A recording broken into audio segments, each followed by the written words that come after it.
growing hydrangeas in containers as annuals. Let's go. Yes, I am, and I love doing it. Let's talk about some of the reasons why this is genius.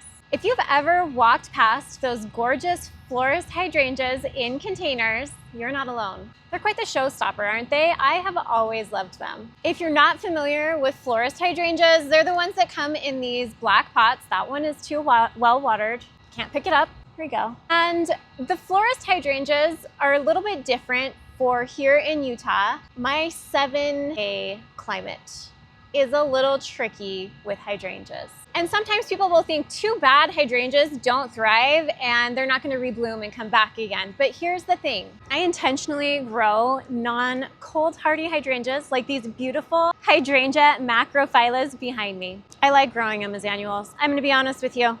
Hydrangea macrophylla is one of my most favorite plants. They remind me of my childhood growing up on the East Coast, and nothing's going to stop me from growing them.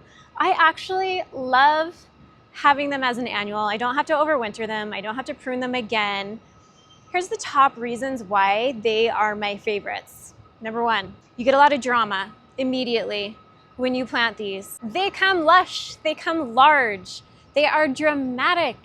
They are a showstopper immediately out of the gate because they don't ship them until they're ready to be a showstopper, let's be honest. They've got that instant curb appeal vibe and I like it. There's lots of different colors as you can see from looking around this room. We've got pinks, we've got this. I think this is kind of a new one. I haven't grown this color. Should I take one of these home? I'm definitely debating it. It's kind of I keep thinking of the word Poseidon. That has honestly nothing to do with this plant. And I didn't look up the name of it, but it's just really cool. I also love, love, love the pink ones. The pink ones are my favorite. I keep saying they're all my favorite. I love the white ones too. Let me show you the white ones. Look at these. The white ones are the largest because they're ready to ship out right now.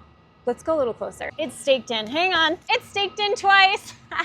Look at this. Look how beautiful these are. Look at how beautiful and gigantic these are.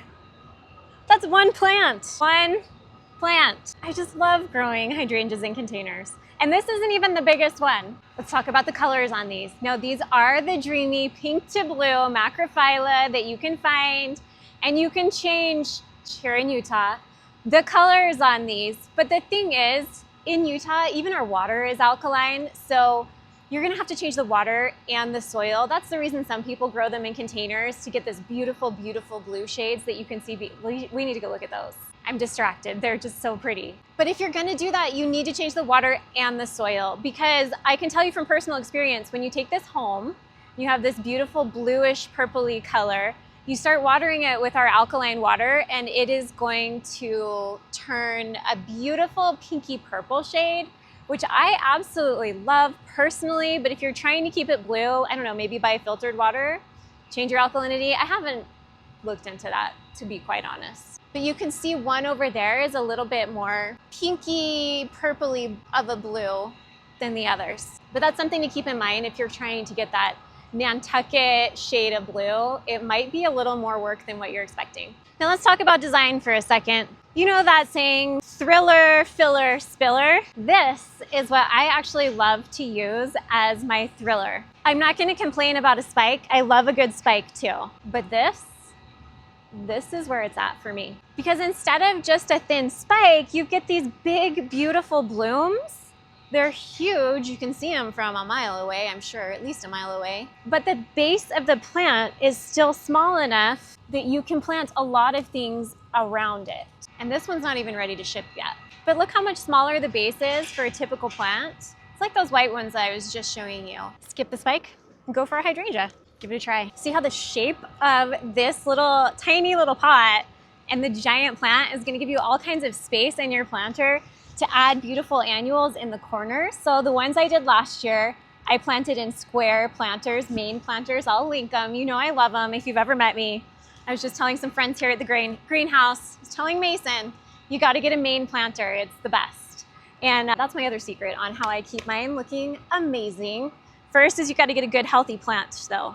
So the small size of this base and root structure is again what makes the design of this so incredible when you put it into a container. Basically what it's giving you is the size and the massive presence of a shrub at the price point of a couple annuals. I live in Utah and the sun here is intense. We have a lot of dry heat with really high UV. And what that means is the water evaporates in seconds. It leaves so quickly, which is kind of nice because we have a lot less fungus problems than other places. So I'll take it. I'll take the dry heat any day. I've actually come to love it the longer I've lived here. But it does present a problem when you're growing a plant that absolutely loves water. So key points on how I keep mine thriving. I plant them in bright shade. So mine get bright morning sun and then they kind of get shaded by my porch as the evening sets in. And that's so helpful because that morning sun's a little bit softer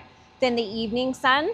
So if you have these, even if the tag says full sun 4 to 6 hours, I would 100% recommend putting them in a really bright shade and see how they do. And as I've mentioned before, if you've known me for 5 seconds, you might know I love a good Mayne planter. And what makes that a little bit different is they have an insulation layer. It's not really an insulation layer, it's a double wall of construction.